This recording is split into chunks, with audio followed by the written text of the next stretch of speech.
of Washington and the Pentagon and the climate that coddles eggs. I like cuddled eggs. You like everything. You're just too good to be true.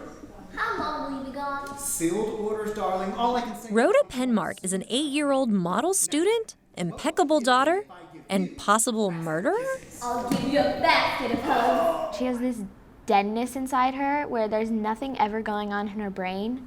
She just does things. She doesn't realize they're wrong. MainStage Irving Las Colinas' newest production, Bad Seed, is a psychological thriller set in the 1950s about a seemingly perfect family whose life is turned upside down when their daughter is suspected of drowning one of her classmates.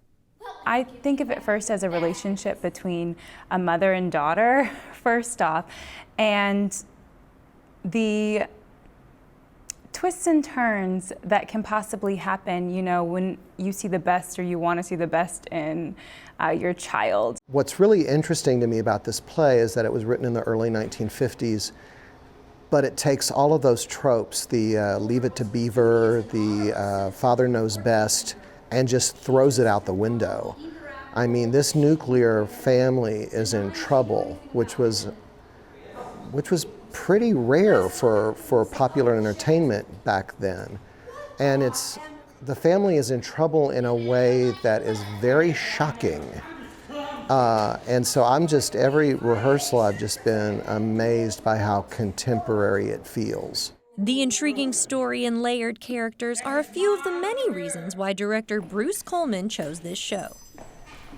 Here, dear. When you can really get into a character and dig around. And I have to tell you, my cast is phenomenal. I mean, they inspired me so much every single rehearsal. They would do something and that would make me think, well, why are they doing that? And what's going on here? And what does this relationship mean? And we're still digging, and it's just so rewarding. For Lena Gay, playing Rhoda is an exciting change from who she really is. The best part of playing her is that I really get to act because she's not me. Like, that's not who I am.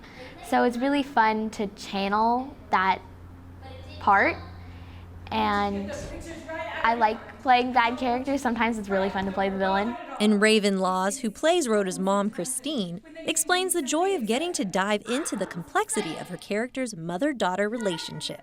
She's not just this wholesome mother. She has depth in her, and she starts to see the darkness in her daughter, and that brings out some darkness in her. The Bad Seed also raises the question about nature versus nurture. Is human behavior determined by your environment or by a person's genes? There's certainly, with my daughter, I've noticed things that I consider very genetic that have been passed, that there's no way she could have learned, from myself or my family. So there's certain things on her father's side where I'm like, wow, you're not even around, this person, and you're like this. How did this happen? I think to a degree you're born with it. I do think that it's in there. I do think it's chemical. I don't know if it's particularly genetic, but I think, our brains are mysterious, and chemical reactions happen, and sometimes there's too much empathy and sometimes there is no empathy. And it's those no empathy people that are really, really terrifying. The cast and crew invites audiences to share their views on this debate and to come out and see this thought-provoking show. Always had plenty. You're a superior person. No, I'm not. I think they should come see it because it's really telling a story. I mean, these things really do happen. There are really kids like this. And I feel like they should just come see it to know what it's like. It's highly entertaining. It's the characters are so interesting. It's written really well. It's really creepy, and people like a good thrill and a good chill. I think it's really engaging. There's a lot of twists and turns in there. There's some great acting, I think, happening on the stage. And I think they'll be really surprised, and hopefully they'll have a nice little shock at the end of the show. For About Town, this is Susan Stevens. Yes, me? I see you don't even feel sorry for what happened to that little boy. Why should I feel sorry?